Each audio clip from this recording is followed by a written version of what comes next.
Hello, and welcome back to Lead Wisely by Wonder Tour. We're really excited. This month we are starting a new series that we are calling Trust the Process. So, in our past episodes, we've spent a lot of time talking about leadership from the standpoint of mentoring as sort of a personal one on one activity. And at the end of the day, that's really the core of a lot of leadership practices. But we're going to spend a little bit of time and revisit some fun movies and talk about the structured part of teaching or coaching, about how they're not only do you need wisdom, not only do you need attention, but often students or learners will benefit from having a framework, having a structure, having a process around how they learn, especially if you want to scale it up to more than one person. So, if we think about the kinds of stories that we love to watch that have a process element to them, I think sports movies are the obvious analogy. And of the subgenres of sports movies, probably martial arts movies are the classic training montage that we all picture in our heads. And indubitably, the greatest modern martial arts movie is Kung Fu Panda. Okay, I'm kidding. This may not be the greatest modern martial arts movie, but it's a really fun way to start off the series. So we're going to spend some time with Jack Black in the form of Po, Kung Fu loving panda, and all of his friendly cast of characters. And as we always do, we're going to start off with a tough question about leadership. Can anyone really be great, Drew? Great question, Brian. And this is one that Kung Fu Panda tries to address, this idea that truly anybody can be great. To take it back to Kung Fu Panda, at the beginning of this movie, we see Po, this panda who is kind of unsuspecting. Nobody is looking at him when they announce that there's going to be a dragon warrior and thinking, oh, this could be the next dragon warrior. This is the one that the prophecies have foretold about, who's going to overcome evil and establish peace in the land. He's a noodle boy, right? That's what his family tells him. He's a Yes, he is a non-traditional candidate, as we would say in the HR world, right? yeah, and we love him for it. That he doesn't have to be the strongest or the smartest in order to be great. Now, I think we need to tie this a little bit back to our idea of trust the process and why in this first episode of this series are we talking about Kung Fu Panda and are we talking about greatness? And to me, it seems intuitive because my view, our view, Brian, of greatness is that greatness is not something you achieve by getting a lifetime achievement award or by accomplishing all of the requirements that are in the check boxes of being great. It's instead a internal thing. It's something that you do every single day. Greatness is waking up every day and doing the difficult things, making the sacrifices, developing your character, but doing it in a loving and compassionate way, really by serving the people around us. And isn't that how we find Po? Po is not, again, he kind of pokes fun at himself for not being the most in shape to be a kung fu master, not being the smartest, but instead playing it off with humor and things like that. He really isn't the traditional definition of this great leader who's going to be this general, who's going to be the president, who's going to be the CEO or something. Instead, he's the leader that's required, though. He's the individual who has the character, who can teach others things that they don't yet know about themselves, as we're going to find out with Shifu. And his greatness, Pose, is in his process. It's in the fact that he wakes up every day and despite the fact that his dad keeps telling him, you're a noodle boy and nothing more, he has this vision for something more and he's not satiated with the current state of his being.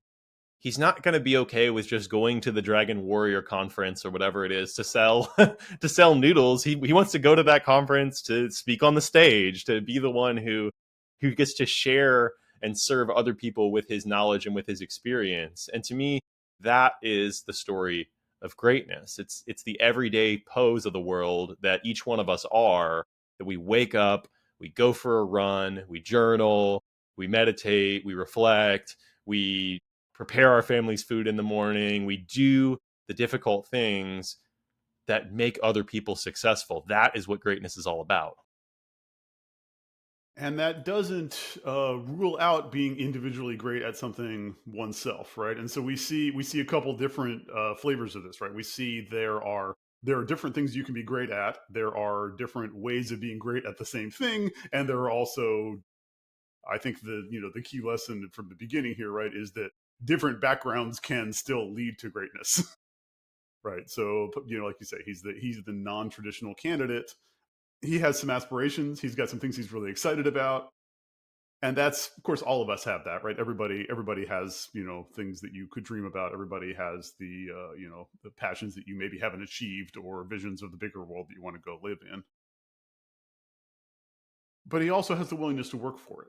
And I think we'll see that as we go through this movie, is that it's not just daydreaming, right? There is quite a bit of daydreaming involved here. This is a very relatable part of Poe, right? But he's also he's willing to push pretty hard, right, to get to where he wants to be. And that's an essential piece of it, is putting yourself in a position. Like, even the sort of the comedy scene where he gets locked out of the Dragon Warrior Festival, and so he's like bouncing around outside trying to get in, and he ends up doing this cockamamie thing with strapping fireworks to a chair.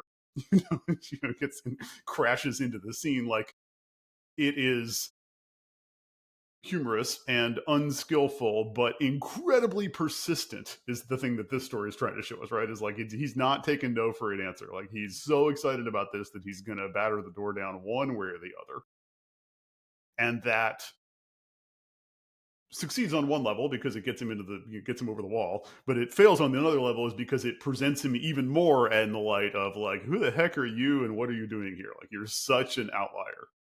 So the challenge that he's going to run into is that both his potential colleagues, both the potential people he could be working with, and his potential leaders are all like, who the heck are you? So he's starting at a disadvantage, and I think that's one of our, kind of one of our recurring themes, but it's something to examine with this movie, is that starting from a disadvantage, you're going to get that negative reaction. You're going to go, well, that person can't succeed because they're so far away from being good, and so far away from our image of what somebody who could be good would look like. So maybe let's contrast this. So who's the character who should succeed? What does expected greatness look like in Kung Fu Panda? Yeah, of course, everybody thinks that Tigress is going to be the one who gets to be the Dragon Warrior. In a way, it's Tai Lung, right? Because Tai Lung is kind of the first version of Tigress.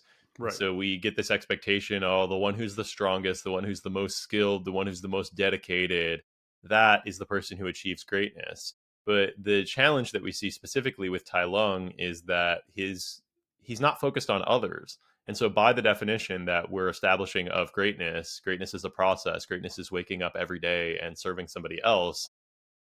Is that really greatness?